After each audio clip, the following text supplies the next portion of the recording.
Good morning and welcome to the second day of EMRA 2021.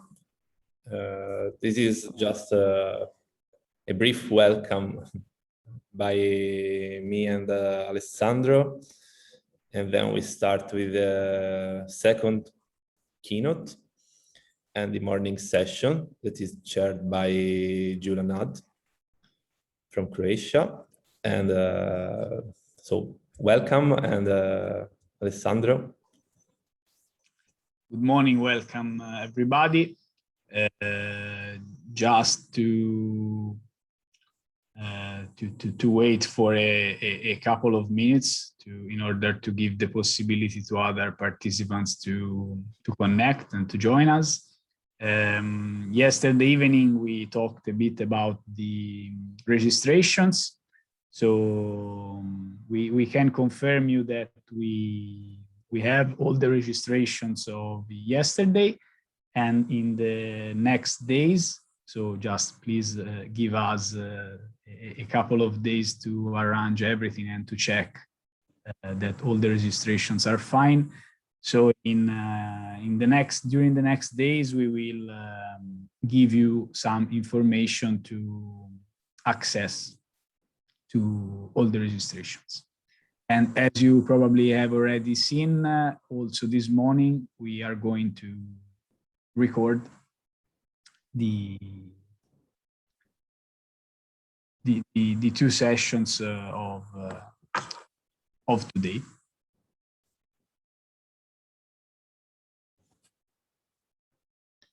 Okay, so Giulia, please, you can start. Okay, thank you. Good morning to everyone from me as well. And my name is Girona, and I will be chairing the two sessions this morning. So the first session is the keynote session, and it's titled Research at the National Oceanographic Center at Southampton, UK, and it will be presented by Dr. Maaten Furlong. And Dr. Furlong is the head of the Marine Autonomous and Robotic Systems since 2013, and I'm assuming one of his main tasks is to oversee, of course, all the operations and developments of the underwater and surface vehicles at the National Oceanography Center. And Dr. Furlong, if you want, or if you so wish, you have the floor to share the presentation. And okay, thanks, Giulia. I will. So I have host disabled participant screen sharing, so I might need someone to enable me to screen share. Okay, let me see if I can do that. Let's try now. Okay. Yeah, I think I can. So I'll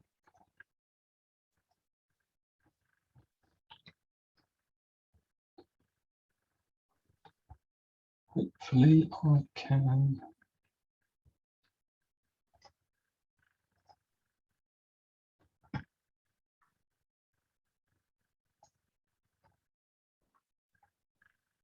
Hopefully you can see my screen. Yes, you can. Okay. Right. So I slightly changed the original title. So I'm going to talk about robots and ocean science from a UK perspective. So as said, I'm sort of I head up the Marine Autonomous Systems Group at the National Oceanography Centre. So if I give you a bit of a background from NOC. So NOC is based has two sites, one in Southampton and one in Liverpool. It has a number of different functions. So it has a Directorate of Science and Technology, National Marine Facilities, which is the bit that I sit in. We also have the British Oceanographic Data Centre, and then Boscorf, which is about storing cores. So the centre's mission is to undertake world-class science and technology development, but also one of the key things from my perspective is we're here to provide large research facilities and infrastructure and access to the data samples for the benefit of the UK marine science community. And so that's what we do in the National Marine Facilities. And the centre is also focused on creating value and public benefit through things like looking at development of public policy, hazard assessment, ocean governance and regulation, and sustained development. And so it's looking at a lot of the really big science questions, as well as providing all the tech for the UK marine science community. So on the tech side, we run a number of research ships. We also, which is James Cook and the Discovery, we also have a whole fleet of large AUVs and gliders and ROVs, which is the bit that I cover. What we're trying to move towards within NOC is to enable the sort of overlap between operations, tech development, which both happens within the Ocean Technology and Engineering Group of DST and NMF, and the science community, both represented by NOC and also the broader science community and BODC, to work together to try and solve some of these global problems, because you need operations, tech development, data management, and the science questions to really address these things effectively. So to give you a sense of like the level of operations we do, so we operate globally. The image on the left is our sort of like I guess our glory shot. This is from Jan Feb 2018, and this just shows vehicles which we had in the water during that period. So this is the busiest I think we've ever been, and we had like 16 vehicles operating pole to pole. Top right image is just glider usage. So we have a whole series of gliders which we operate in the water. Obviously 2020 has taken a bit of a hit, and we haven't updated the numbers for 2021. The bottom right image is just planned deployment. So we have quite a heavy operational tempo, as well as the sort of trials tempo. What we do is quite complicated. So this is my abstraction of sort of like, you know, what we're actually involved in. And so the main sort of pipeline is from science question to publications, policy, and societal goods. And so where NMF operates is in that sort of like supporting proposal creation, detailed planning of science, data collection. We get involved a little bit of data analysis, but we also need to feed that data collection into data curation, which goes to the British Oceanographic Data Centre, which then loops through to Goose. We also pull in a whole load of model information, weather data, bathymetry, AAS. You know, digital twins are becoming one of the sort of buzzwords, and sort of third-party planners, which then sort of feed into that data collection process. But we're also heavily involved in the development of new data collection tools and techniques. And so yesterday we were hearing about the UN Decade of Ocean Science and the Global Ocean Observing System. So this sits within that context. So the goal we have is to try and optimize this data pipeline by sort of increasing data accuracy, improving reliability, lowering cost per measurement, adding new capabilities, making the systems interoperable so they work with sort of partner organizations, but also a big driver at the moment is trying to reduce CO2. So, you know, from a national point of view, we're a big player, but when you think about where we sit in the global understanding of the oceans, we're only a sort of one piece of the bigger jigsaw. And so it's really important that we make sure that when we design any new research infrastructure, it is interoperable with that bigger picture. And so that is key in the way we would think about our developments.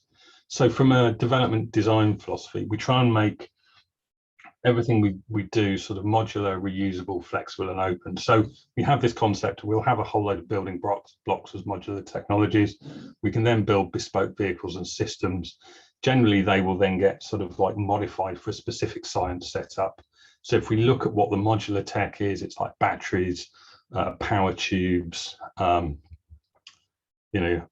payload tubes, camera systems, different sensors, and then we will build them into different vehicles. So the ones we have here, which I'll talk about later, is AutoSub 2000 under ice and the AutoSub long range vehicles. And then when we have a novel setup, if I look at the image on the bottom right, this is the CAD drawing of us integrating a a new eDNA sensor into the AutoSub 6000 vehicle. And so these vehicles need to have the flexibility to enable us to integrate new sensors. But they also need to be open, because we don't just want to integrate sensors, we also want to integrate third-party algorithms. And the other advantage of us building this modular technology is that it's really expensive to design these sort of systems and to do it well. And so if you can spread that design cost over a whole fleet of different systems, it reduces the cost, but it also improves the reliability, because you get more systems being used, which then means you get more data to highlight issues with any of the systems. So that's the sort of broad context. I'm going to look at some of the sort of what I would consider the three pillars of the different systems which we have, which are looking at the command and control of these systems, the onboard control system, and then the platforms themselves. So if I look at the command and control and the data ecosystem that we're working on, so this is a project being headed up by Alvaro Lopez at the NOC. So this is our sort of like cartoon of how the C2 system works. And so this is the sort of where this came from, was trying to control a long-range fleet of vehicles. So these are long-range gliders, surface vehicles, so the AutoSub long-range fleet. So what you do is you have this vehicle in the water. It's sort of like it talks to you, sends data back to the British Oceanographic Data Centre. You then process that data to understand what was going on, potentially pull in a whole load of other data from the web and other sort of data sources, so AIS, model information, weather, etc. That then goes to a unified piloting interface, and that piloting interface can be either through a human piloting it, or there's a machine interface which we're building as well. And then from that, you would then send another little mission, and it would then go back to the fleet operations, and you loop around. And also with the BODC, for their part of the mission, they would be pushing all that data to the sort of what was JCOM Ops, but is now Ocean Ops, and specifically the Ocean glider site. So that's the sort of routine. And the reason we wanted this unified piloting interface is we wanted one system which would allow us to control a disparate fleet of vehicles. So historically, we've had sea gliders, slocum gliders, wave gliders, etc., and they would all need different interfaces, which is a bit of a pain. Top right image is just a sort of a screen grab of the piloting tool as is at the moment. We've also, there's Ocean Frontiers paper which describes the C2 system in a bit more detail, and there's also been a whole chunk of work around from BODC about the automated data ingestion. So Dan Hayes yesterday was talking about the EUMR funded glider, which was out at the moment. So if you currently go to the Ocean Ops portal, you can see the glider on there at the moment with all the relevant metadata associated with that. And you can also download the latest data from that using a sort of ERDAP server. So if you click on the data URL, you can then just download that data in an EGONet CDF format. So this is the near real-time data coming from the gliders. It's been a huge amount of work to get to that, but we're, by automating all of this, it does expose that data to the Global Ocean Observing System, which is really great. The C2 system has also been really useful both from real-world operations, and so these are just a couple of images of what we've had recently. So there was an A68 iceberg deployment where we put some gliders in the water. We had another set of gliders in the water south of Plymouth for the campus project. We've also used it for lab systems, so hardware in the loop testing. The C2 system could be the front end for that, and it also is the front end for the simulated worlds, which is again is really good. So this is currently a web-based system, which is connected to the internet, but we're also looking at taking C2 and putting it in a box, which allows us to do the same operations from ship. One of the things we're very excited about the C2 system is the automated piloting framework. And so the idea behind this is that you would allow third parties to build a set of algorithms which would allow you to control that fleet in a sort of front seat, back seat sort of paradigm. So we've trialed this before with the Alter Eco project, and there's also some work we've done with UCL looking at sort of automated trimming of sea gliders and automated fault detection. So it's, you know, it's we're expecting this third-party algorithms section to grow, and we really want to design our systems so that they have those hooks to enable third parties to use them, because we think it's going to be critical for future operations. To give you an idea of sort of how this system works, we had glider deployment recently as part of the NASA exports campaign, and this was running one of our gliders alongside 2 University of Washington gliders. And what we did is we managed to be able to import the information from the University of Washington gliders onto our system so we could track where they were, and that just gave us the piloting information to allow us to pilot our, you know, our glider relative to the other systems, which again was really good. The C2 system is also being developed as sort of national infrastructure, and it's being used by British Antarctic Surveys pilots. And we're also talking to the likes of the Scottish Association of Marine Science and the University of East Anglia about running their, you know, whether they want to run their gliders through this system, because it obviously has some extra capabilities. So that covers the C2. Now moving on to what we call the onboard control system. This is a project being headed up by Papaelias. So this is a ROS-based system. It's basically the brains that sit on the vehicle. It's a sort of 3-layer architecture. So you've got a supervisory level, mission level, and vehicle level.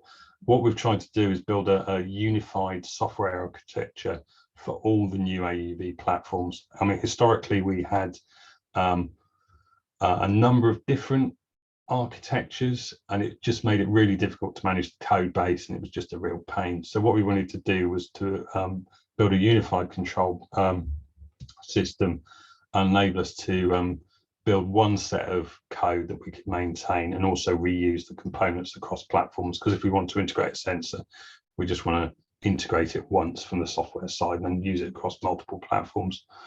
The other thing that we've, you know, designed the system for, but not necessarily with, is this onboard controls, the backseat driver. So there is an opportunity to put third-party algorithms onto this, and so we've built the hardware to enable us to do it, and the software hooks are in there to enable third-party algorithms to be integrated into these platforms as well.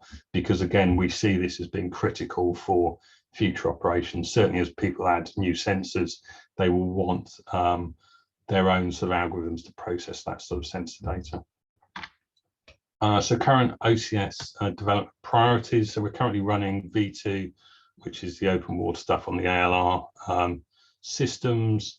And we're also, for the AutoSub 2000 RISE, which I'll mention a bit, we're developing a version 3 for that, and that's just reworking a number of the core libraries for that. Both the OCS and the C2 system, we think they're just going to continue to evolve.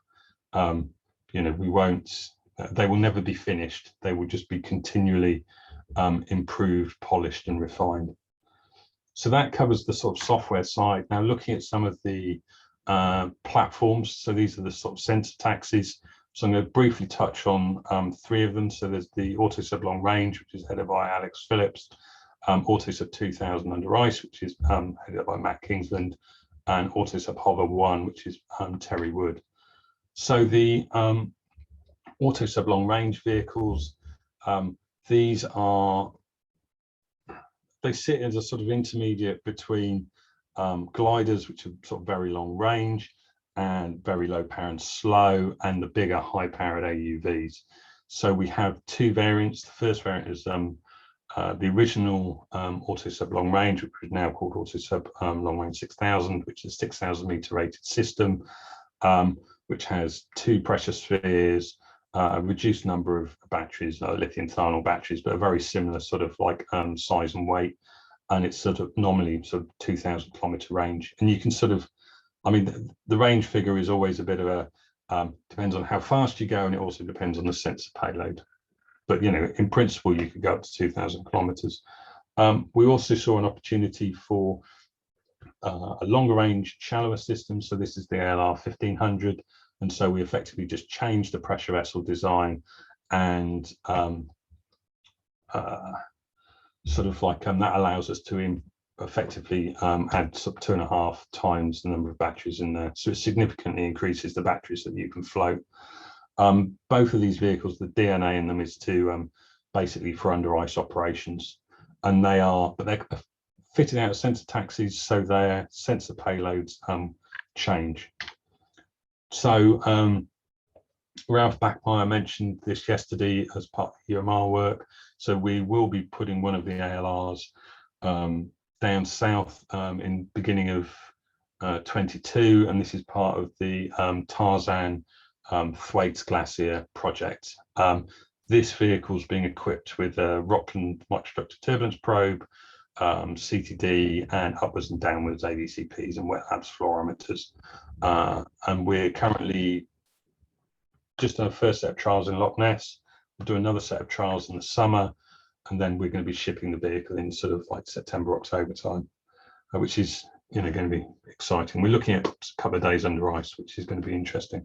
Fingers crossed the vehicle will come back. Another thing that we're doing, which is in September, this is the James Cook 220 cruise, and this is testing a whole series of recently developed sensors as part of the Oceanography project. And so these are nutrient sensors, carbonate sensors, PCO2 sensors, primary productivity sensors, and also like benthic mapping sensors. So 2 of these are on separate AUVs, which is effectively a separate sensor fit. And we also have a PCO2 system, which is integrated into a wave glider.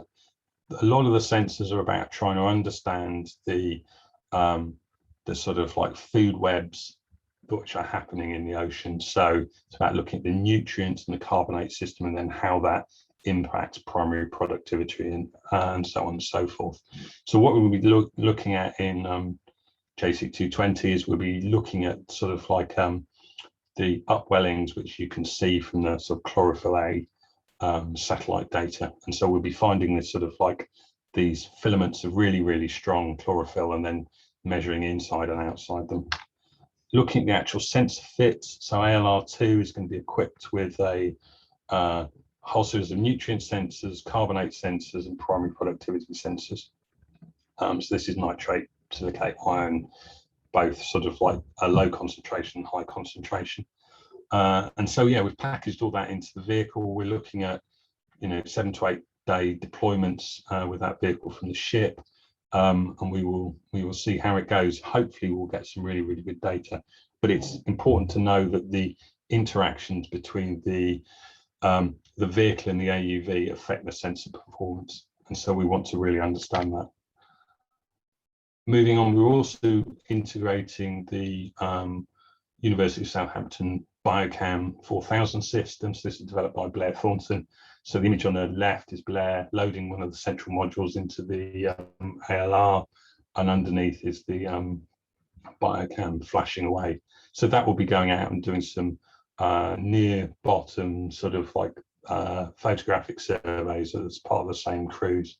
We have actually integrated Biocam into the Autosub 6000 vehicle, which is the top right image, which requires quite major butchery to the vehicle in the same way that we had to significantly change the structures of the ALR3 to integrate it.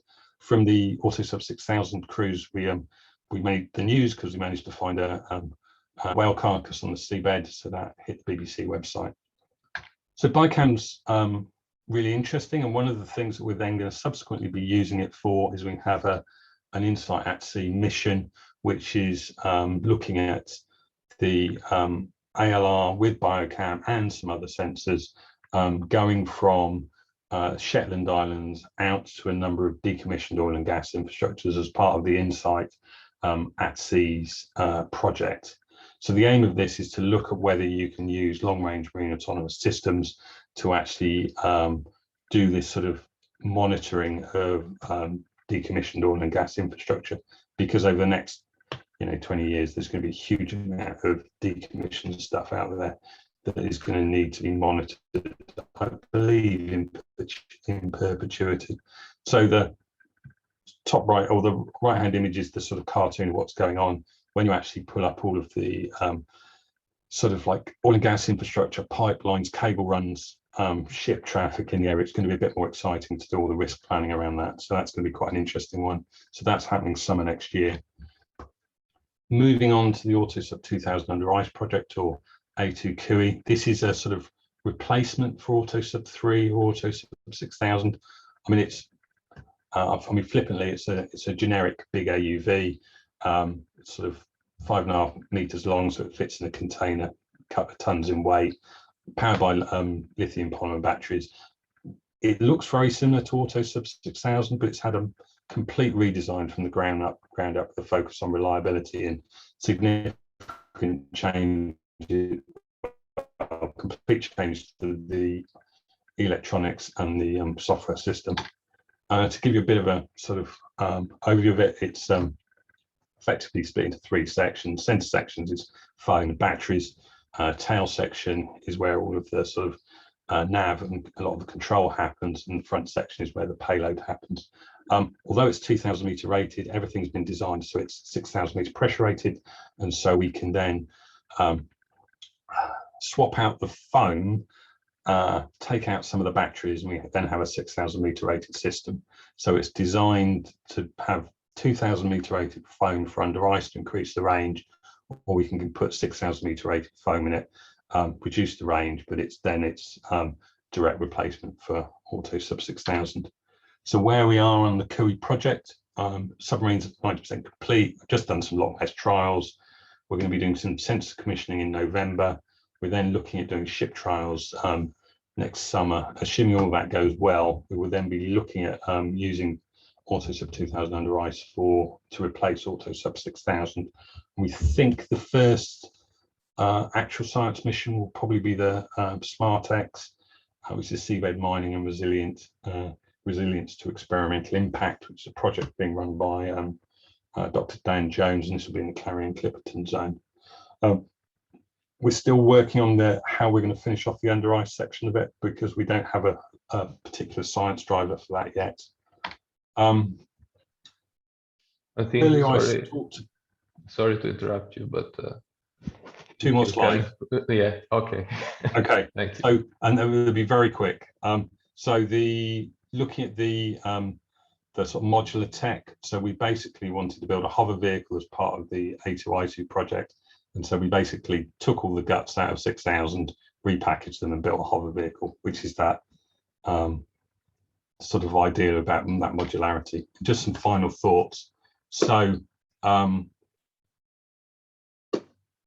way observations are going is we'll be linking models, remote sensing and in situ sensing in this sort of digital ocean concept. So it's going to be critical that we capture all the requirements at the beginning when we build those sensor platforms. Also running mixed fleets, both of different platform types and from different organizations, is going to be critical. So we need to design control systems to do that. And also to maximize the benefits of the platforms, we need to make sure that it's really easy to install third-party sensors and third-party algorithms in the system. And the other thing, which is the elephant in the room, is the net carbon or net zero carbon, which is going to radically change oceanography and how we do ships. And with that, I will stop.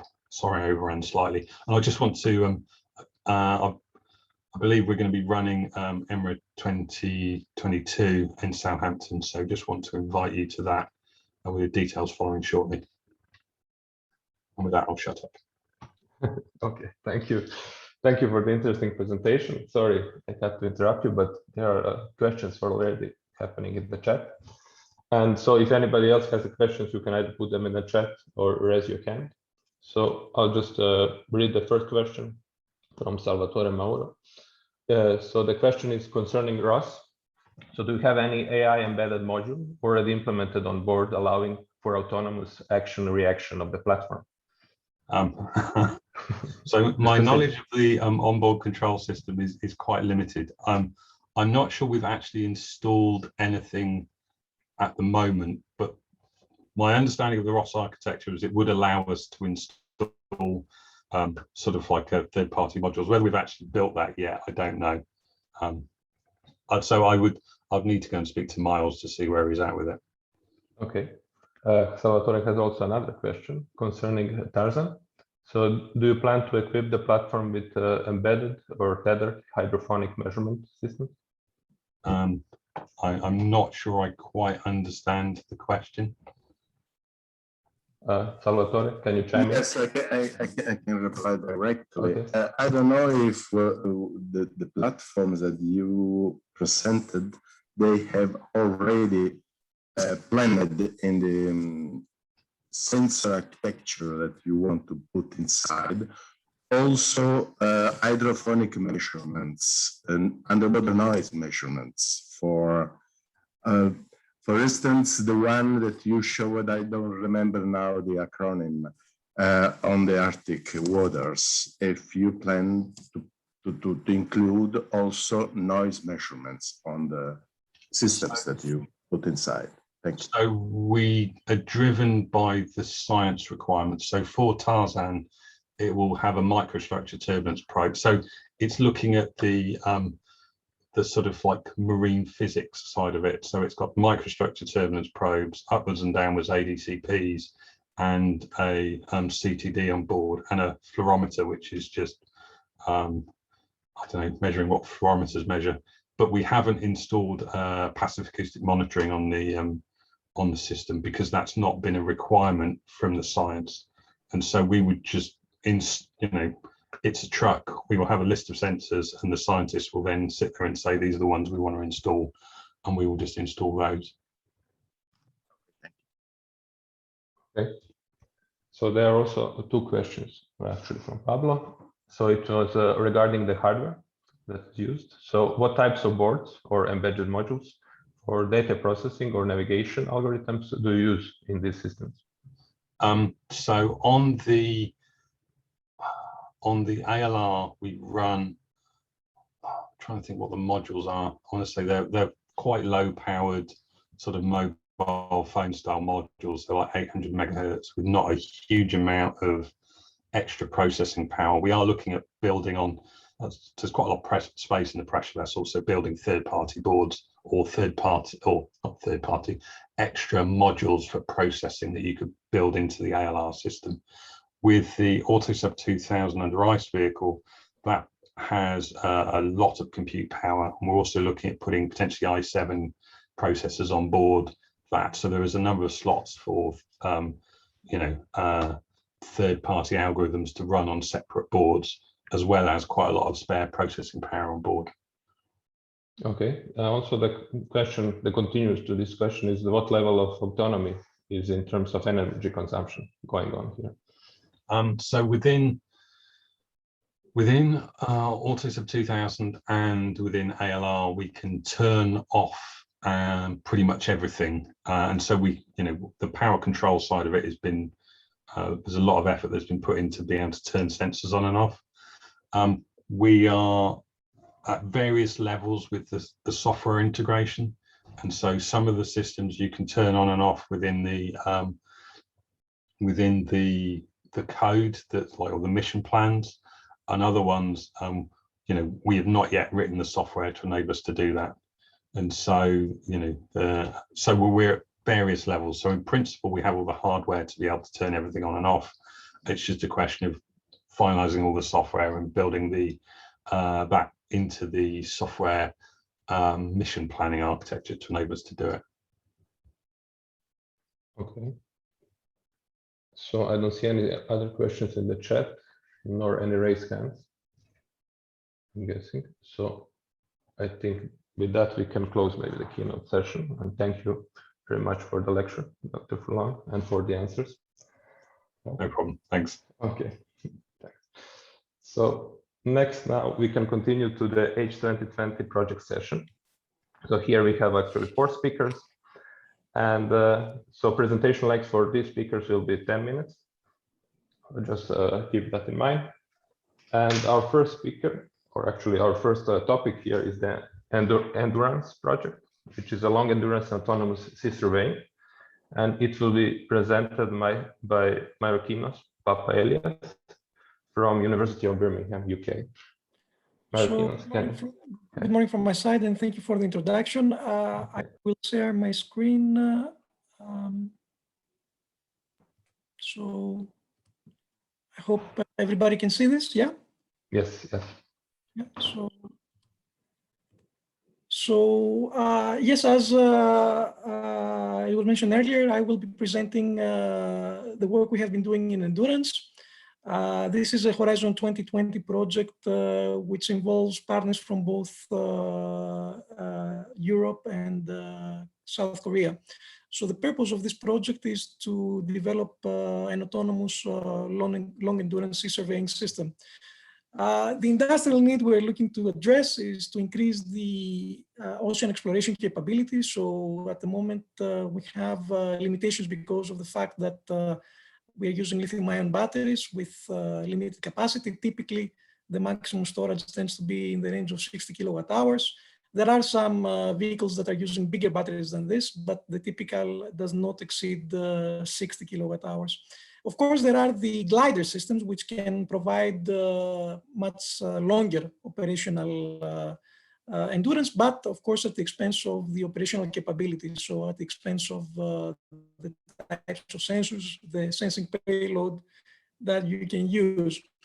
Now, the other advantage that we seek to explore by enabling longer endurance is the fact that these systems can be potentially be used for long-term static observations with mobile capabilities. So we can move from one location to the other, but for more prolonged measurements.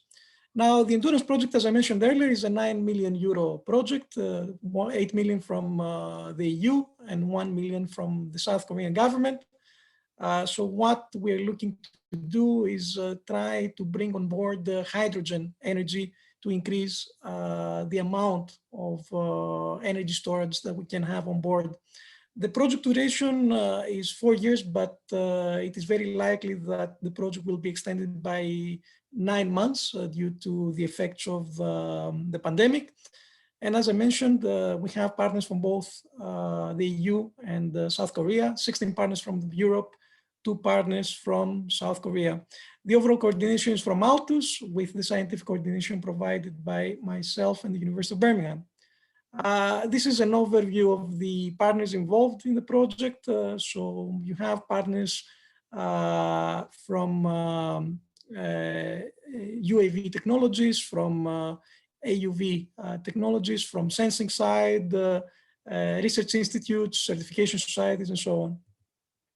Now, the concept of operation involves not just the development of the underwater vehicle, but also the development of an autonomous surface vehicle, which will undertake the role of the mothership. One of the limitations of existing approaches is the fact that you need, for extended missions, a mothership, which of course, in typical scenarios, is manned, and of course it increases the overall cost of the mission.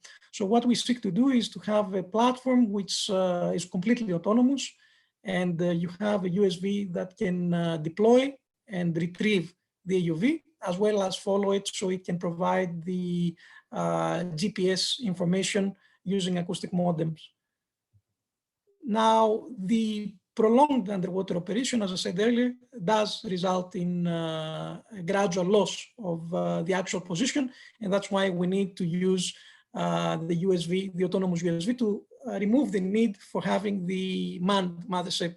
And of course, in order to extend the operational capability of the USV, we need to use power, which of course can provide higher endurance.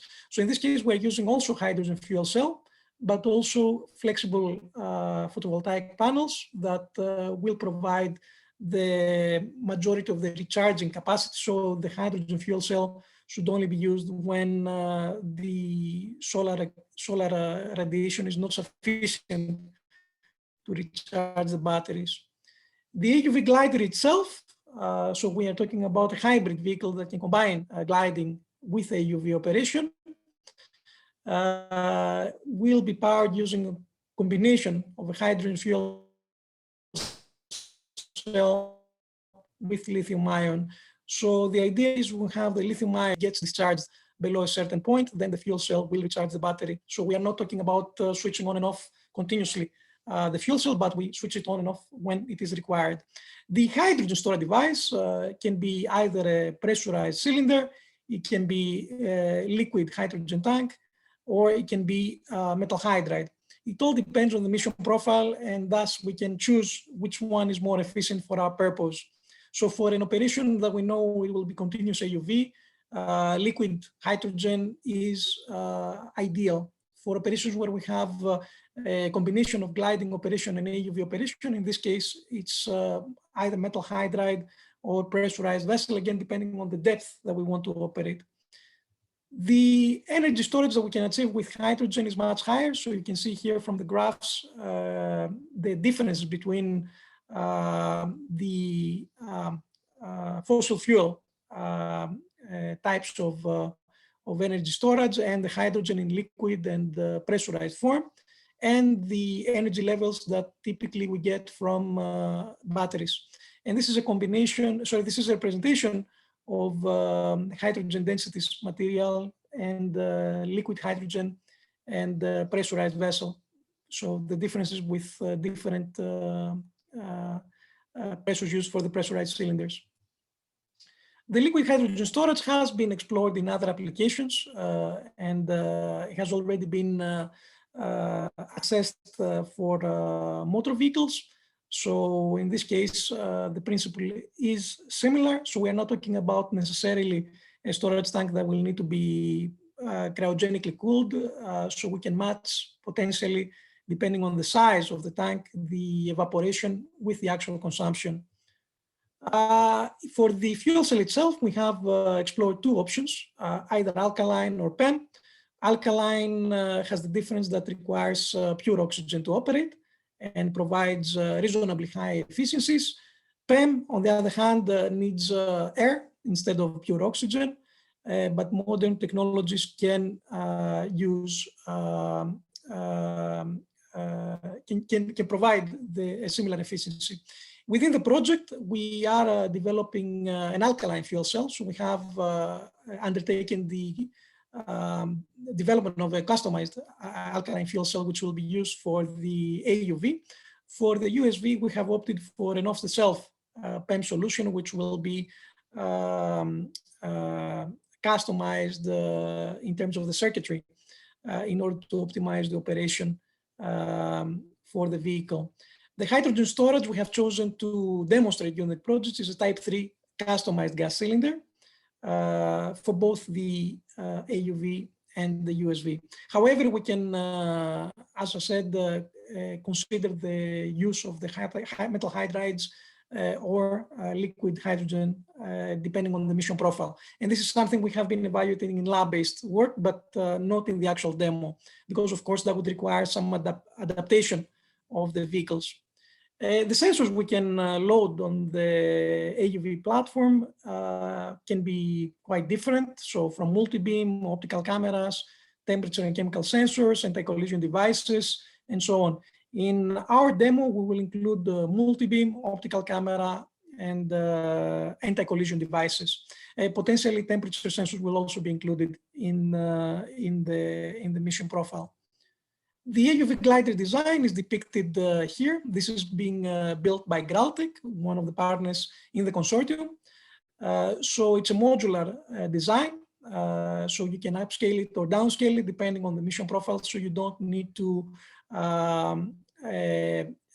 use resources without any actual requirements. So the actual mission requirements are what drive the upscaling or downscaling of this device. And of course, the payload of the sensors, as well as the amount of hydrogen stored on board and the type of storage used. The basic AUV operations include gliding to minimize the consumption in order to reach the point of interest. And when we reach the point of interest, we can start the AUV operation. The USV design is shown here. So it's an independent vehicle which has a host system to deploy and retrieve the glider at sea.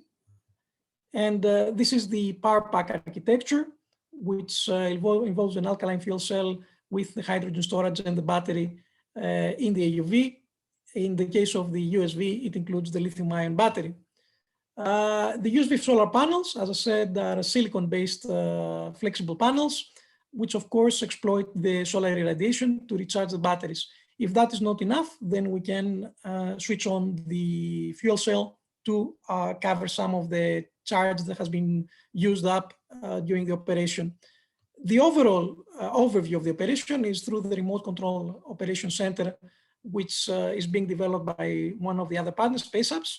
And of course, the link is achieved with a satellite communication. And between the USV and the UV, as I said earlier, it is achieved through an acoustic modem. So in order to conclude, the Endurance platform has been originally conceived for long distance and high endurance, high duration missions with an operational depth up to 6 kilometers, but we can adapt this for static operation as well as also for deeper operations, following, of course, the necessary changes in the structural elements in order to achieve higher depths. This is more or less what I wanted to cover today. If there are any questions, I guess we can discuss them towards the end of the session. Thank you, Mayorkinos, for the presentation. And yes, you can add the questions, of course, in the chat during all the presentation, but we will handle the questions at the end during the discussion session. Thank you. Okay. So next on is Theo Mertzimekis from University of Athens, Greece, and he will present the RAMONES project, which is radioactivity monitoring in the ocean ecosystem. So, good morning. Yeah, good morning. You can hear me well. Yes. Give me a second just to pop on my screen. Okay. And share, and I will be ready for you. Okay. Let me see if this works. I always have a problem with the screen. Okay, I'll do it like this. Doesn't matter. Okay. I hope you can see me well, and you can see the first slide at least. Is that okay? Okay? Yes, but could you maybe maximize it? Because I will try. That's the problem. If I maximize, it doesn't let me me share it. Somehow it's kind of a problem here. Okay. Let me try again. Let me try again. Oh, that's right. Yes, sorry about that, guys.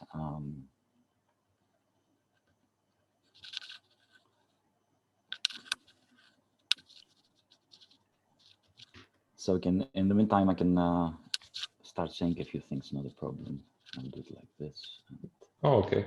Okay. So RAMONES is all about radioactivity in the marine environment. So it's kind of a different concept, I guess, with what has been so far presented has been the major objective. I don't know if you can see it now. Is it okay? No? No. Maybe share it like you did before. Yeah, I'll do it like this because, sorry guys, sorry about that. Okay. I apologize. It takes some valuable time from the presentation. I agree. It's kind of okay, we'll cut into the break. Don't worry. That's all right. I'm used in this kind of a difficulty, but the problem cannot be solved easily. So okay, so I'll do it like this. So maybe we can play a video later on if we're lucky. So RAMONES is radioactivity monitoring in ocean ecosystems. It's a newly funded actually European Union project. We started like 6 months ago. Actually got this first milestone of 6 months passed by us a few days ago. And I'm really happy I lead this consortium that brings up expertise from different areas. I come from a nuclear physics background. I have nothing to do with marine technology. And I have to admit that after this invitation, I'm really happy because I got the opportunity to get new information, new knowledge that I'm completely unaware of. So please be mild with questions on marine robotics. We have our partners here from Lisbon. Actually, if you want to ask some questions, Pedro Batista or Antonio Pascual, excuse me, are here to answer such questions. However, in terms of our project, which, as I said, is a multidisciplinary and interdisciplinary project, we would like to explore several objectives and bring new innovation and some new objectives in science on the table.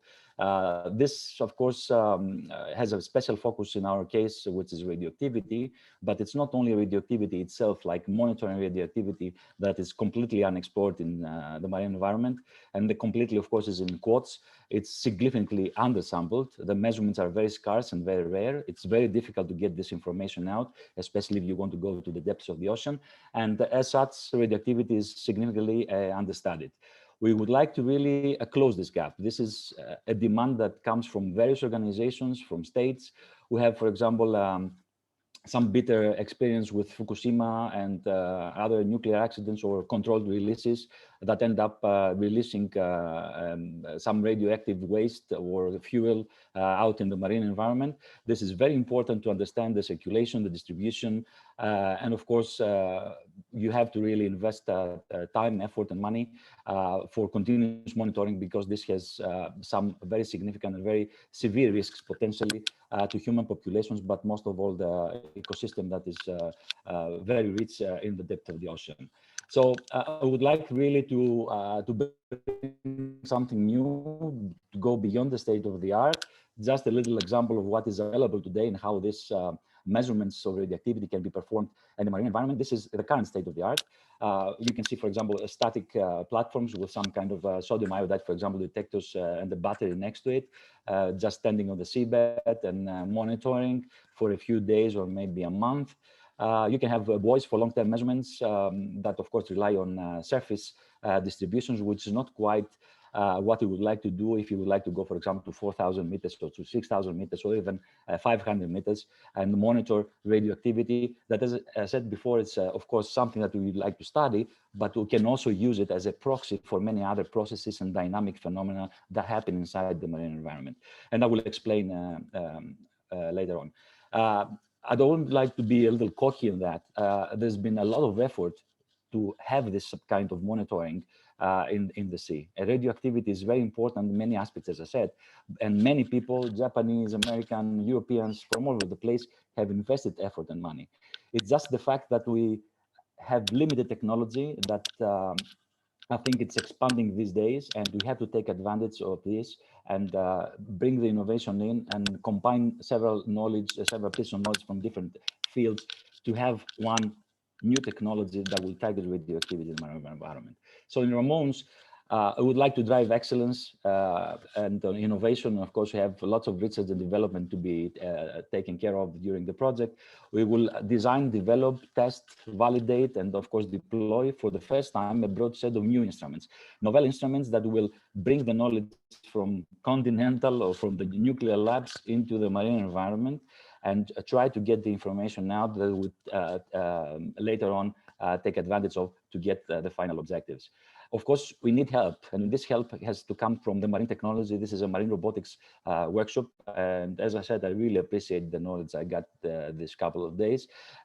And we have to rely on self-deployment, self-awareness, and collaborative marine robotics capabilities that are available nowadays or becoming available. We will invest to go beyond the state of the art for this one, so we can bring in efficiency in our operation, in our sensing. We have to really bring down the levels of detection and the limits that we can have in the marine environment, so we can really perform the measurements in situ, autonomously, and of course AI driven, which is one of the things I would like to do, so we can have decision making during the process of monitoring. This is of course something I would like to do, but then in the end you have to really provide data that will be available, and of course you have to really develop algorithms, statistical modeling, machine learning for many various aspects of the project, even if it's just the coordination of the robots that circulate around, or just take the information out from the detectors, from the sensors we equip these robots with, and then take the data and produce maps or 3D maps, water column properties in a large area within the marine environment, or even make policies depending on the limits of radiation we detect, see the impact and any risk that is in biota communities, but also near coastal areas for touristic, financial, and other purposes that I'm pretty sure actually that is very much important. So these three axes is basically behind the driving force. And of course, we would like, as I said, to bring innovation from the labs. We have new instrumentation that is available. We would like to have this knowledge that we have developed in nuclear labs around the world, bring it into a nice application actually nowadays for the ocean environment. Just take all these new detectors, equip our robots, educate, train our robots to work well with those sensors, and actually take the information, guide themselves in a self awareness mode, self-deployed, actually decide, depending on the signals you get, where to go, what to do, what to look for. Essentially, this is, I think, one of the most difficult tasks. But as I said, we have at least a top expert team with us to help us doing that and get all the information out using all kind of state-of-the-art algorithms and artificial intelligence. And of course, long-term monitoring autonomously carried out in situ may also rely on a benthic lab. This is a concept of what probably we can use as a benthic lab. Of course, it will look completely different in the end. But it features most of the components that we like to bring upon our platforms.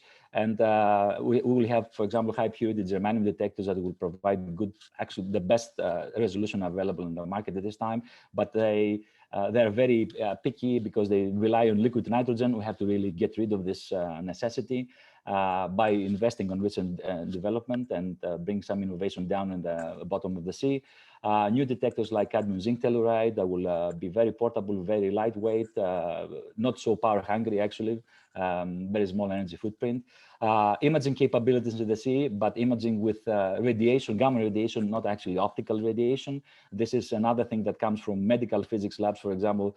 When you go for a gamma scintigram or something, you can bring it in and we'll try to get this information for localization of radioactive sources, waste management, releases in the ocean by various sources. And this is something really, again, that comes for the first time, together with many other things. The concept overall, I would like to summarize with this slide here. This is basically the RAMONES in one slide.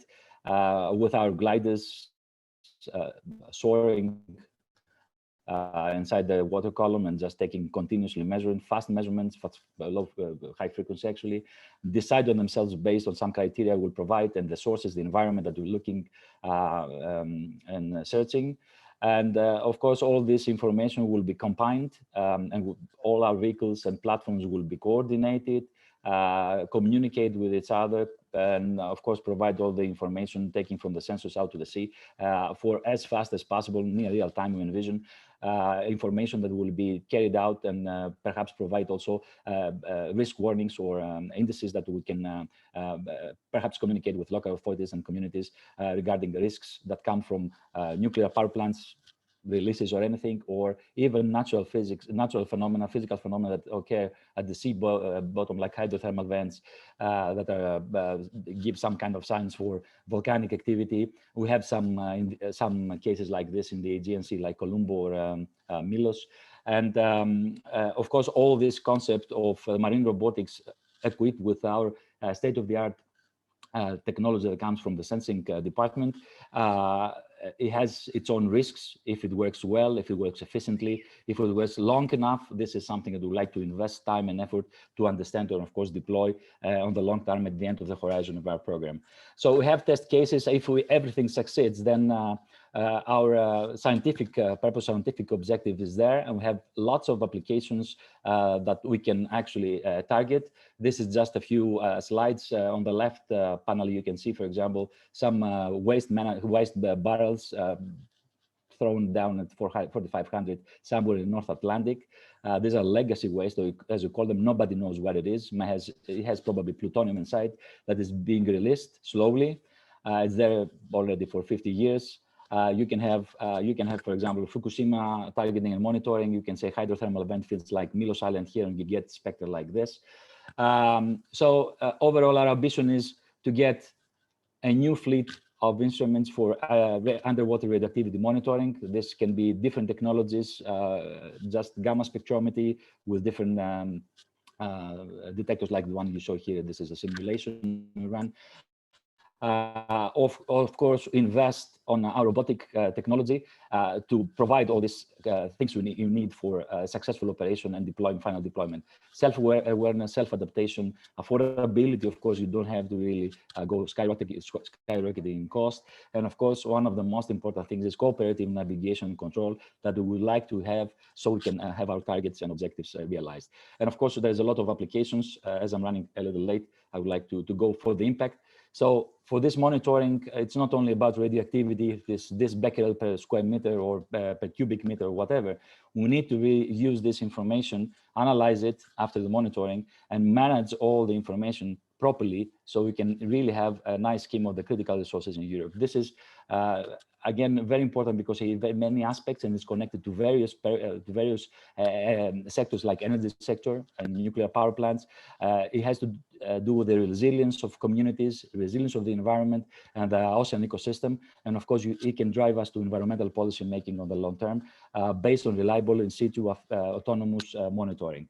And of course, bring all the technology that nowadays exists, but it has an environmental impact that we have to really assess and realize. So I don't know if we have the time. This is just a screenshot of Koludvo. It meant to be a video, but that's all right. Rich Camilli showed some data from this location. This is an active submarine volcano in South Aegean and near Santorini. This is around 500 meters, 504. Actually, that we would like to target. This is one of the field tests that we would like to perform in the end of the horizon. And as I said, and I'm closing with this, RAMONES is about very many difficult aspects of innovative technology. We have the ambition to create new things, not only for scientific purposes, but also bring marine robotics into the game and assist in measurements that we cannot actually perform reliably, autonomously in situ nowadays. We have to rely on the marine robotics. We have to rely on new technology that comes with sensors. And of course, all this combination and overall collaboration among different technologies, different disciplines is one of the big challenges. And of course, one of the biggest risks that has been funded by the Fed call by the European Union. And of course, we have to rely on our partners. We think and we believe, I'm very convinced actually, that we have top experts from different disciplines helping out.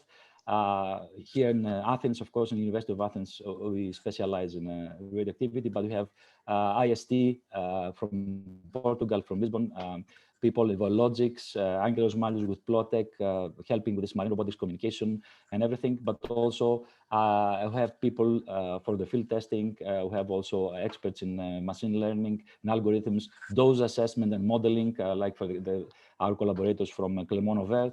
And we have also policy makers and risk assessors that can help with from the University of Durham. So thank you very much. Feel free to navigate around on social media and our website for more information as our project evolves. And thank you for your patience for the little bit delay I had in my talk. Okay, thank you, Theo. And thank you for the presentation. There is also some questions for you next in the discussion. But the next project now is the MAELSTROM, Smart Technologies for Marine Litter Sustainable Removal and Management, from Fantina Madricardo, from CNR-ISMAR in Italy. Are you here? Yeah, hello. Good morning. Morning. So let's share my screen. Yeah. Just a second. Okay, can you see? No. Now yes. Okay. Yeah. Yeah. But also you just the PowerPoint. So yeah, that's good. Great. Okay, yeah, can you see now? Yeah. Okay. So thanks a lot for this invitation to this very, very interesting meeting. I'm here to present the MAELSTROM project. MAELSTROM stands for Smart Technology for Marine Litter and Sustainable Removal and Management. And this is an H2020 project that involves 14 partners, 8 European countries, and CNR, which I represent, is the coordinator. And the project started in January this year and will end in December 2024. So the background of MAELSTROM is the marine litter issue. As most of you know, there is a large plastic production, and the estimate tells us that in 2018 already there were almost 360 million tons of plastic produced, and you see here the trend is exponential. So this is a very I mean, this is the future scenarios are very scary, so to say. And we know that a lot of this litter, the estimate tells us about 86 million tons already ended up in the seas, in the oceans. And what we see, so the floating plastic is just the tip of the iceberg. In fact, we have that almost 60% of the plastic that ended up in the seas is probably accumulated in the coastal areas, and the rest is floating in the open ocean and or sinked in the deep ocean. So this could be the picture that we will have in the next future. This is a photo by the British artist Andy Baker, with whom we organized an exhibition, and this has a really huge socio-economical impact. So implications of the marine litter over a lot of different economic sectors, such as tourism, fisheries, aquaculture, and navigation. So the MAELSTROM objective are, first of all, to develop new technologies to remove marine litter from the seabed, and both on the lower and the upper water column. So we want, at the same time, we want to assess the effectiveness and the impact of the marine removal technologies on the coastal marine ecosystem. As I said, the marine litter accumulates in the coastal areas, so we also focus on the coastal areas. But at the same time, we want also to feed the circular economy and sustainability. So I will show you after that we also want to really manage the marine litter that we collect and remove from the seafloor. Another point is, of course, to cluster the blue technologies for joint plastic strategy-oriented efforts, and of course to engage society for marine litter prevention, removal, and circular economy. So this is the MAELSTROM concept. First of all, we want to localize, to know where the litter is, because this is a very difficult, already a very difficult question. So once it sinks, it's very difficult to identify where it ended up, and we do it both with monitoring and with modeling tools. Then we want to characterize, so to collect and characterize the type of litter that we have, and at the same time we develop the technologies, two main technologies that I will show you now, to collect the litter. But then there is a very important part of the project that concerns the sorting of the litter collected and the transformation into something else. So the recycling with different approaches to recycle the litter and to put it again on the market as different materials. So the main pillars of MAELSTROM are these three. So marine biology for the environmental assessment, marine litter removal technology, and circular economy. So the marine litter biology, as I said, will use an integrated assessment approach to identify the marine litter accumulation areas in the demo sites I will show you, and assess the condition of marine life on them, and then of course evaluate the effectiveness and impact of the innovative removal technology on the marine ecosystem and local economies. So it's really important that the technologies do not create more damage than the actual pollution. So the marine litter removal technology that we will implement is a seabed and lower water column cleaning technology. So it's a cable-based robotic platform. As you see here in the right part of the screen, you see this is a cable robot developed by our partner Tecnalia in Spain that is usually used in air, so to do several different tasks, but we will actually implement it and mount it on a floating platform, and the cable robot here will actually clean. You see the cleaning area, it clean the seafloor in this red rectangles that you see here with different tools, with the suction tool, with the gripper, or even with the hook for larger items. Of course, we are mostly focused on a macro litter. So the removal will take place in 2 demonstration sites. So the seabed platform will be implemented in Venice, in the Venice area in Italy. So in the Venice lagoon, but also outside in the sea, in 2 or more sites where we know or we will define. So we will find hotspots of marine litter. So just to tell you how the cable, I tried to focus a little bit more on robotics. Of course, this is a bit of, a multidisciplinary project that involves many aspects, but I wanted just to tell you how the platform, the robotic platform is supposed to work, so that this is the workflow. So first of all, we will do the environmental assessment and define the hotspots to be cleaned.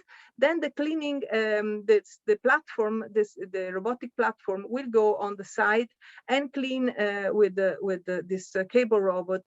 In the beginning, it will be human operated, but then in the meanwhile, while we're doing the cleaning, we will collect information to instruct the cable robot through artificial intelligence, and then the cable robot is supposed, at the end of the project, is supposed to do an automatic cleaning by really on the sites, so to recognize the items and collect it automatically. And finally, after the cleaning, of course, we will do another environmental assessment after that to see the efficiency and the impact of the technology.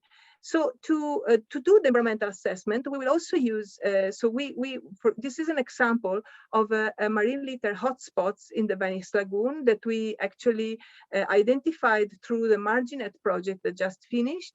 And we see here, this is a multi-beam image of an area in the Venice lagoon where there is an accumulation, for example, of tires, small boats or piles, a lot of different type of waste.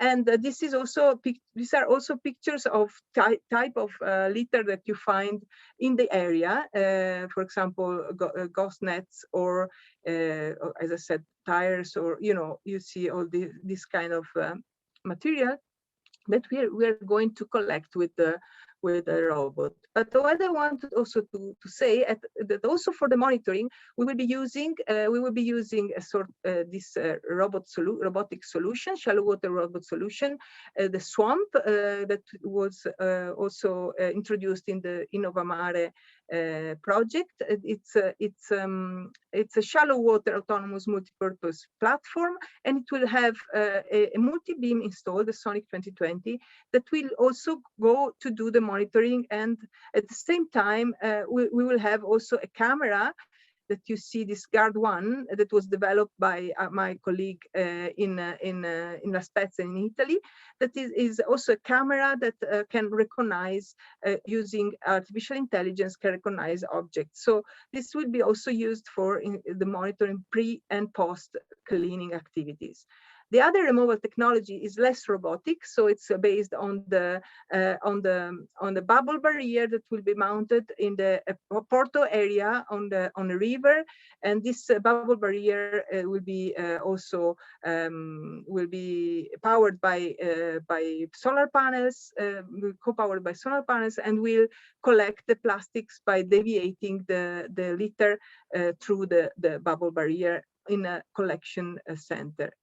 So, so the point is that MAELSTROM, in this case, will contribute to remove the litter from the seafloor and coastal areas, ensuring high selectivity of the cleaning to minimize the environmental impact, high efficiency through automated and robotized processes. And MAELSTROM will also contribute to prevent marine litter to reach the sea with the bubble barrier, ensuring no interference with the fauna and navigation, and also adding oxygenation to the water column.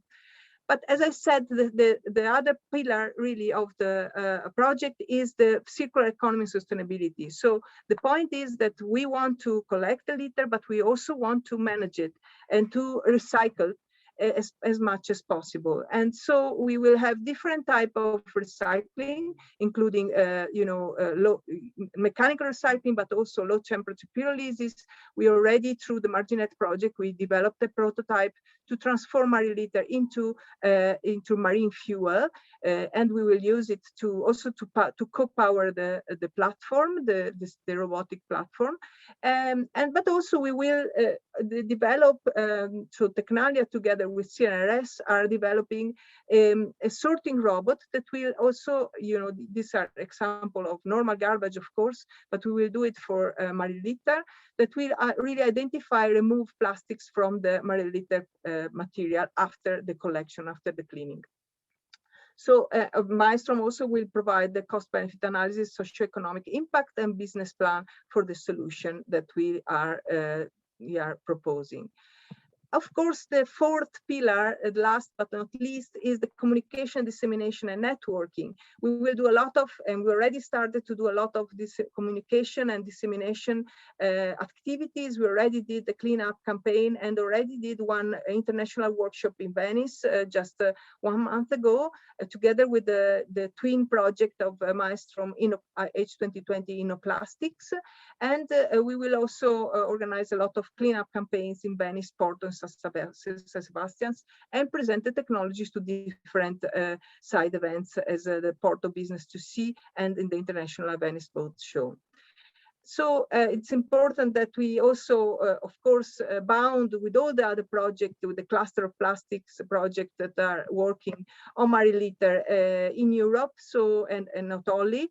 So we have started to have a forum where we want to really interact with everybody and to develop a thematic European working group on this, on the MAELSTROM plastic strategy and the MAELSTROM plastic removal and recycling, and support, of course, the EU strategy for plastic and the circular economy. So MAELSTROM is also very active in the Blue Med initiative. We were talking yesterday about this, and of course we support and we are part of the pilot action for plastic-free healthy Mediterranean Sea. So because we want to have this picture in the end and transform a problem into a circular economy and blue growth opportunity. So thank you for your attention. Okay, thank you, Fantina, for the nice presentation. And our next or final actually presentation in this session is the EurofleetsPlus, an alliance for implementing marine research on clean and healthy oceans, presented by Rafael Garcia from University of Girona from Spain. Rafael, are you here? Yeah, I'm here. Okay. So if you let me share my screen, I think Fantina needs to stop sharing. Okay. Fantina, can you stop sharing, please?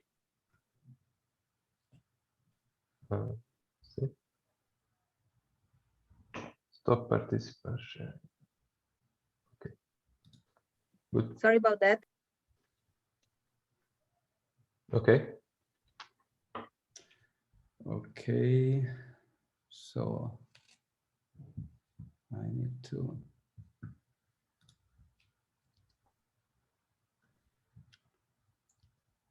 to find a right spot. Share.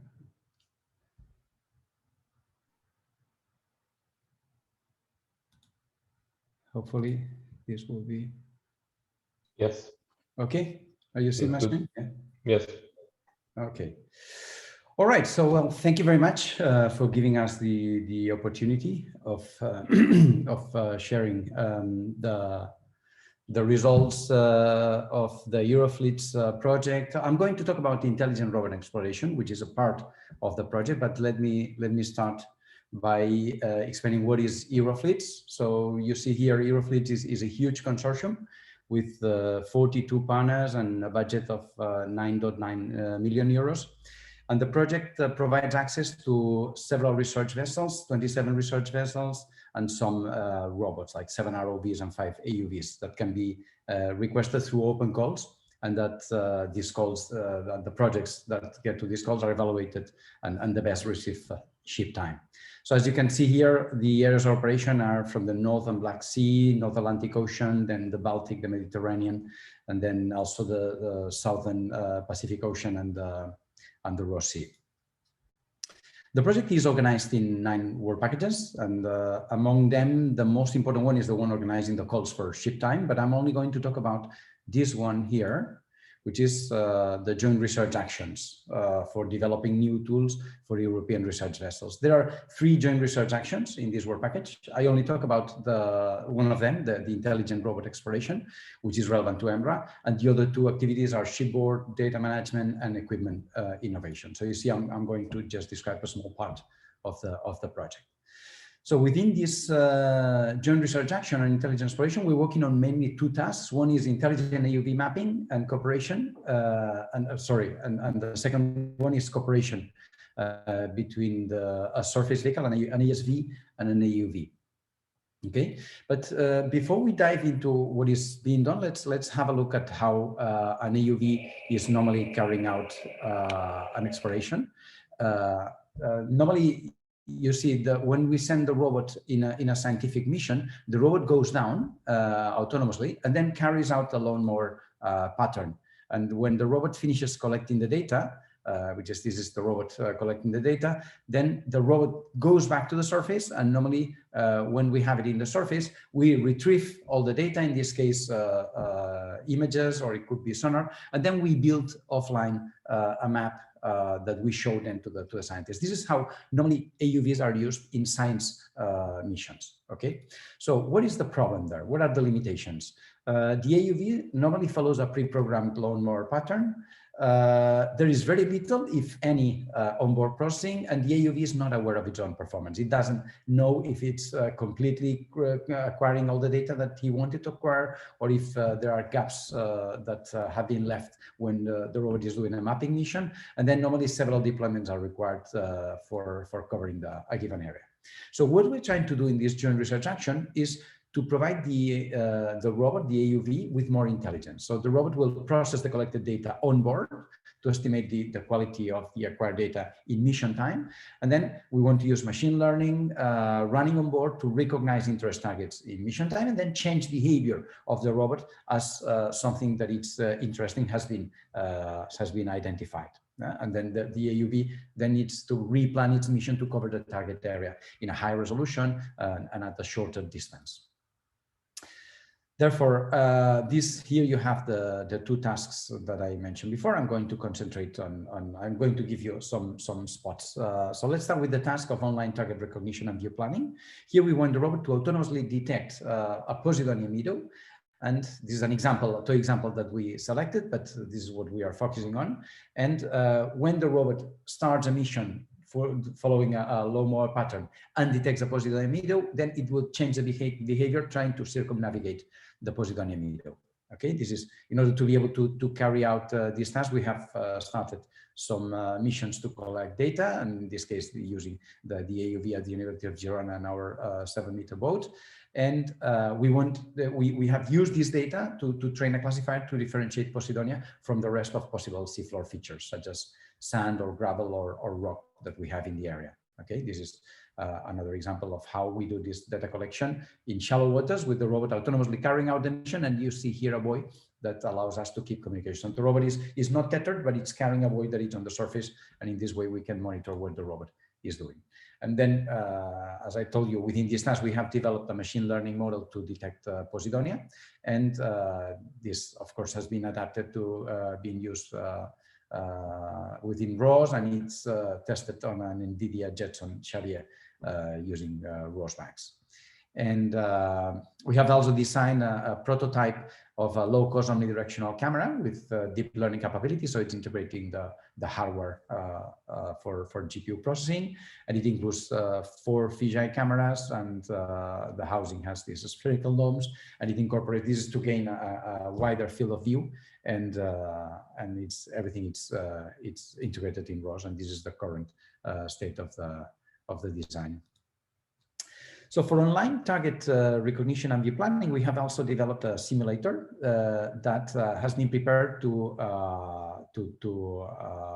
to write the code of the controller. This was very useful during the pandemic, that we could not go to the water, and then we wanted to keep working, and then we started using simulation quite a lot, so that here we have this photo mosaic that we built from the experiments that we carried out before, and then we use them in the simulator. And in this context, by combining a set of reactive behaviors, we are able to, or the robot is able to define in simulation the perimeter of the Posidonia and cover and circumnavigate this Posidonia meadow in a much faster way than if it were using a standard low-more pattern.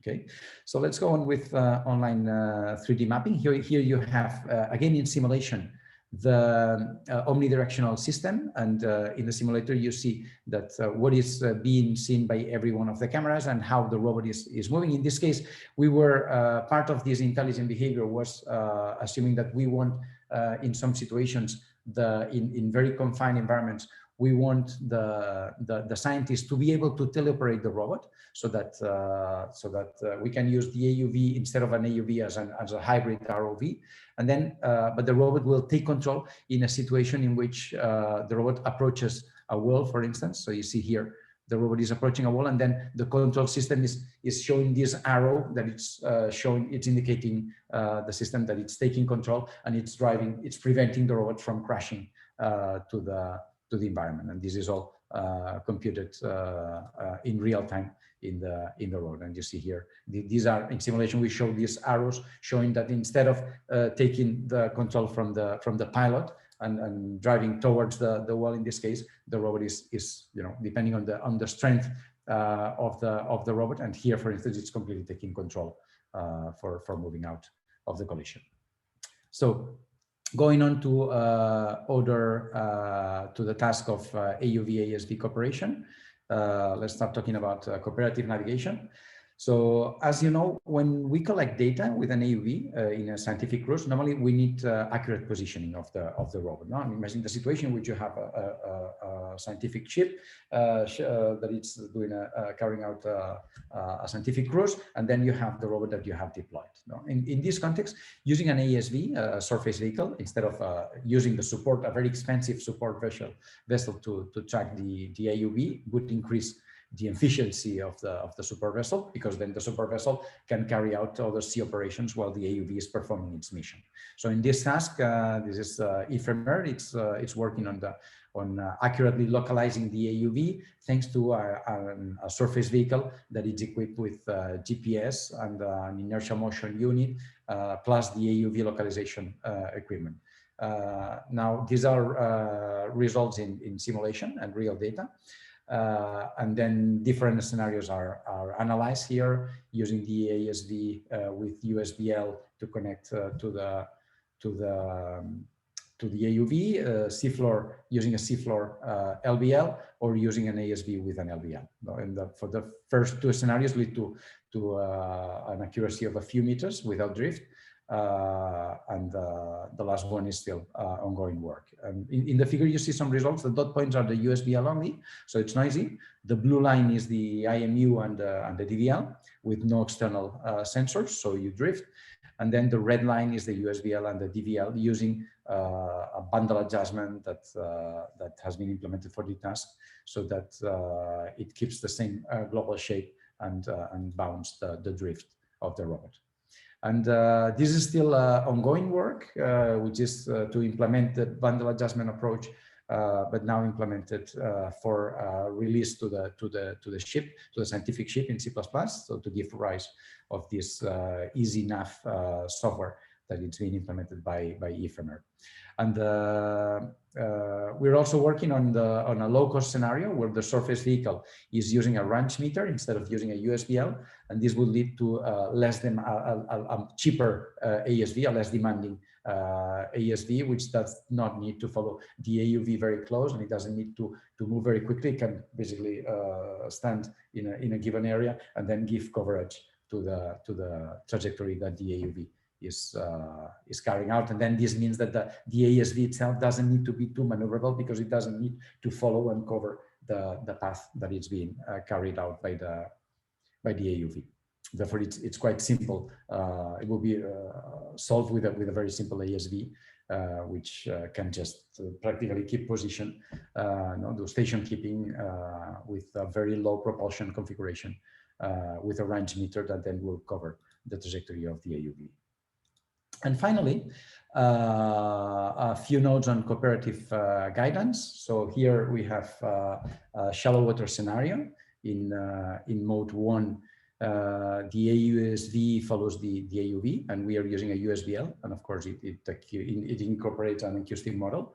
So one of the first tasks that we need to do is to use the USBL to exchange information between the ASV and the AUV, and in this way the ASV and the AUV know the position of each other. And then the EQA has been developing some communication libraries to do this in an organized way, and implementing some plugins for the EQA's operative interface.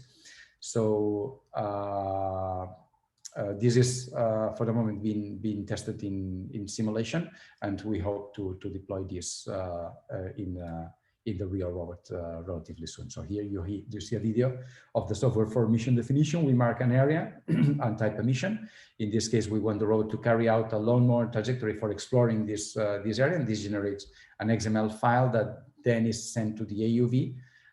Then the AUV follows this predefined trajectory, and you see that a set of waypoints are being generated in cyan, and the red line is the trajectory as measured by the USBL. And in this way, both vehicles know the position of each other using the USBL modem communication. But then for the surface vehicle to follow the underwater road, we need to program a waypoint following strategy, and we need to introduce some control points, some control primitives and filters for these USBL pings that eventually will include outliers, and this needs to be removed.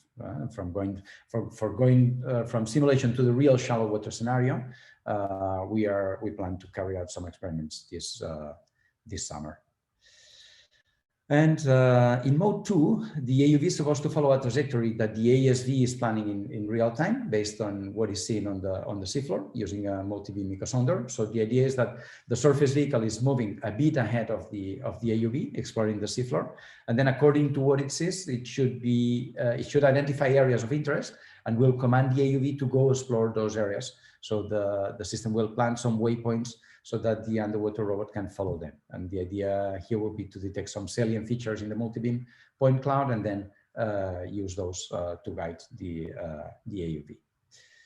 And just to conclude, basically, we have seen that within EurofleetsPlus, which is basically an infrastructure project that it's providing ship time, we are developing technology for underwater robots that are used on those scientific cruises, so that they are a little bit more intelligent and are able to do more intelligent seafloor exploration, because exploration basically is what it's normally carried out 90% of the time for this type of surveys. And you have seen that we have used simulation during the COVID lockdown, and now algorithm refining is for real scenarios is on the way, and we are going to carry out some sea trials for data collection and testing of some of these algorithms in the coming weeks and months, I would say. And that's it from my side. Thank you very much again, and just feel free to ask any questions. Okay, thank you, Rafael Garcia. We're a bit behind schedule, but we will take a few minutes off from the break, maybe some 5. There are several questions. I invite also all the 4 lecturers maybe to share their video, so it's more interactive. So I'll go through the questions in the chat, and then maybe also if you have desire to raise the hand at the end, just feel free to do that if you want to ask a question. So the first question is from Salvatore Mauro, and it's a question to Mayorkinos. So for the mothership, I'm guessing the ENDURUNS platform, what are the main design dimensions? Yes, so the original plan was for a vehicle of approximately 7 meters. This has been upscaled to 13 meters for the demo. But for different missions, again, this can be adapted. So for the demo, it will be 13 meters. Okay, thank you. And for the RAMONES project, so for Theo, the question is, what is the endurance? I'm not quite of sure the what RAMONES platform. Oh, the RAMONES platform. Okay, yeah. What is the endurance of the platform? Yeah, RAMONES is a 4-year project. I would like I would like to stress that. So regarding the gliders, I think it's probably depending on many aspects, but we envision at least several months in the sea. For the benthic lab, depends on how much consumption we'll have for the various instruments, because we will supply them, equip the platform with at least 5-6 instruments. Most of them are low power. However, one is power hungry, so this will be operated probably for a few days, 3 or 4 days as we estimate for the moment, with depending on the batteries currently in use. But I think we can actually, depending on application and location and target we have, we can supply with continuous power in cases, for example, in the shallow hydrothermal vent fields we target, which is or in the river near France, where we have some targets. This is 15-20 meters, so we can really put a cable there and just give continuous power. That will also supply a lot of power for our platforms. So I think we will go well with this. This is our estimation. Thank you. Okay, so Koena, I'm guessing this satisfies your question. But yes, okay, thank you. So next question, also from Salvatore, is to Fantina, and the question is if the MAELSTROM system is static or dynamic. In case of some dynamic capabilities, how does it move?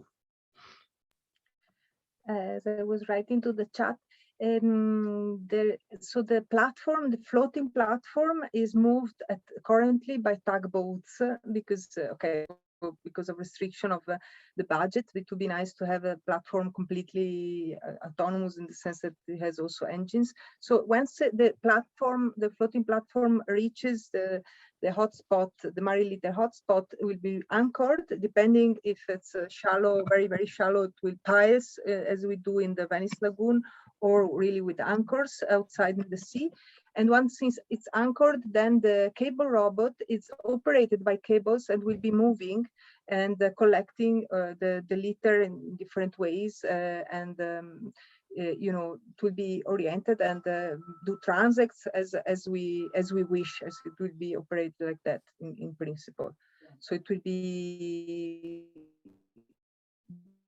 dynamic, I would say. Okay. I don't know. So thank you. And the next question is from Maaten, and it's what depth does the robot operate at? And assuming it is a shallow, have you done some trade-off comparing the robot to using divers? So the project has started in January. So now we are in the design phase, so to say, of the project. We are pretty confident that the platform will be much more efficient than divers in all sense, and also much more secure, safe for because of course if you have you know, hotspots of Mariliter, it could be also, as we saw before, it could be radioactive. I mean, it could be not accessible to humans. So it would be also, of course, much safer to have a robot that does that instead of the divers for many reasons.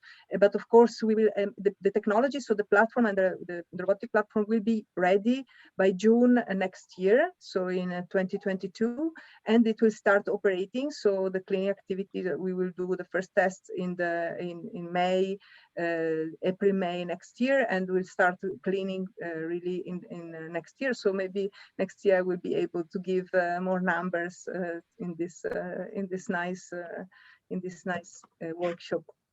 Okay, and thanks.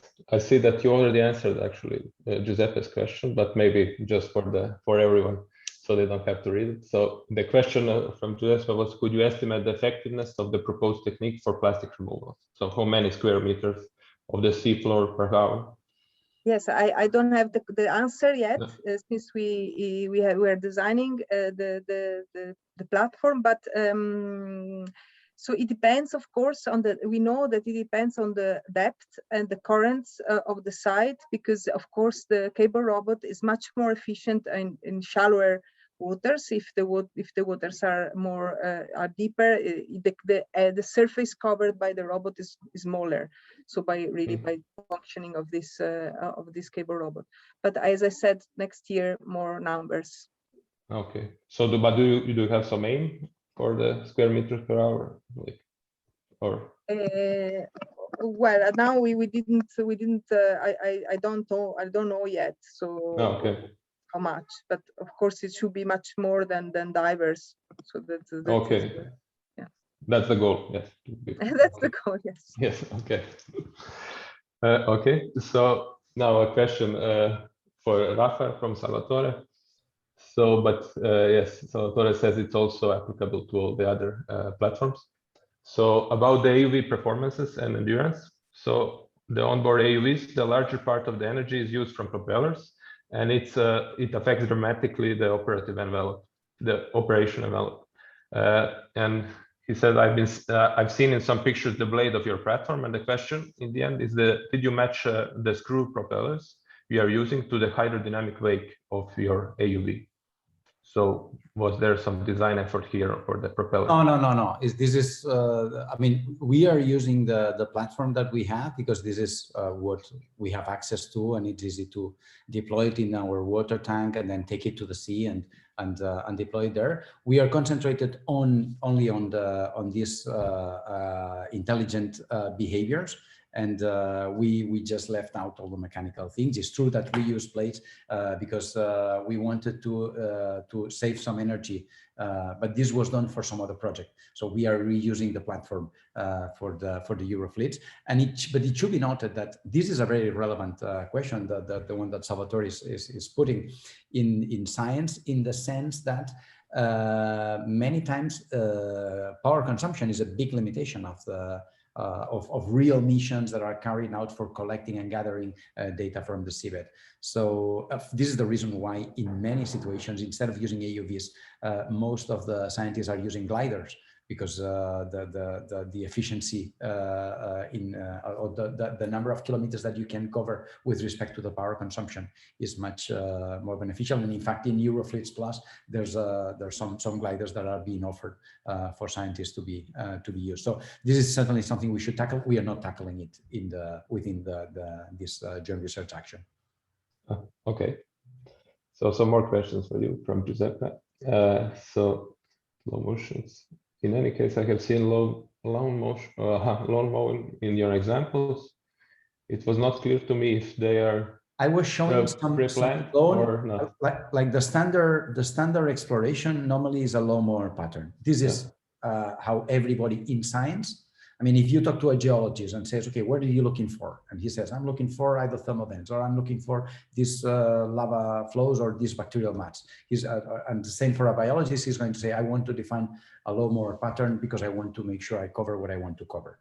What we're trying to do is saying, okay, if you are, say, monitoring a Posidonia meadow and you want to be optimal in the time that the robot is in the water and collect the maximum information for the scientists, then this is where we are developing this type of controller that it's using machine learning. It's able to understand the data that it's collecting and then use this data to plan and retask the trajectory. And once, I mean, if you want to map a Posidonia meadow and you start and you don't know where the Posidonia meadow is, the behavior is going to be a wide lawnmower pattern. And once the target that you're looking for, in this case, Posidonia, is detected, then it will change the behavior and try to circumnavigate it to get to map the meadow. Okay. Thank you, Rafael. So clear. So clear. Okay, good. Thank you, Giuseppe, for the question. Okay, so let me just check. Okay, Fantina answered here. Thanks.